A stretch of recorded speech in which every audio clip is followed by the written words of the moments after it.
This band was sort of an accident for us, where we were just playing in college, and after a few shows we were lucky enough to have people that somehow came to our tiny town and sort of just said, you should do this, like you should take this seriously. And I never thought I'd be doing this 10 years later. And you had asked me if I was doing it 10 years later, I probably would have thought we would have been like way more famous.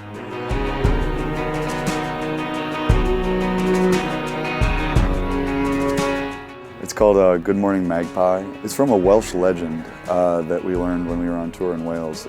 The idea is that every magpie has a bit of the devil in them, and that you're supposed to greet a magpie before they see you, or they can steal a piece of your soul. I went out to the Smoky Mountains in Tennessee. My plan was to spend 2 weeks solo camping in the backcountry and just bring like pad of paper and some food and a fishing pole, and I just wanted to write with no one else around. The lyrics have a lot to do with that experience. There's a lot of nature elements in there, more so than our other material. There's definitely some loneliness in there because it was a bitch. I mean, 2 weeks not having a conversation is harder than it sounds. There's a song called The Day, and it's the last song on the record, and it's really very doomy, and it's just about like nature sort of taking over and just sort of reclaiming the earth in a very aggressive way.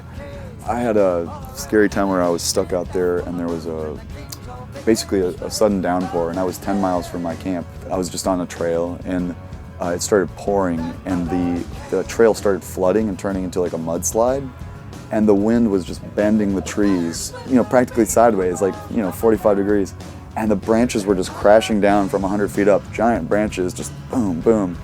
And, my thought was, a branch could just fall right on me as I'm walking, and it would knock me out, put my face down in the water. I haven't seen anyone for days, like they're not gonna find me.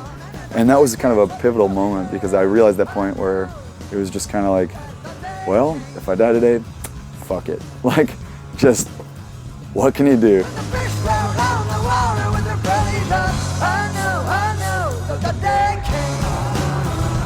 Have you ever played a wizard staff? Long story short, it's a drinking game we play on tour usually, like at least once. You drink a can of beer, and then you duct tape a fresh can on top of it, and eventually you have a staff. There's rules like you can't pee until you're a level 3 wizard, meaning like you've had 3 beers. To get to level 7, you have to shotgun your 6th beer. Level 10 wizard, you have to fight the white wizard, which is the first person who got to the 10th beer. And that has been real fights, arm wrestling, kind of whatever. Like at level 15, you can fly, and at level 16 you can drive, because you're 16, and at level 20 you're invisible. But as we say, no one who's had 20 beers is very invisible. My record's 23, which is, the staff is seriously like 15 feet tall at that point. And you have to have someone help you. They have to hold up the bottom of it for when you drink off the top. That's a Murder by Death favorite game.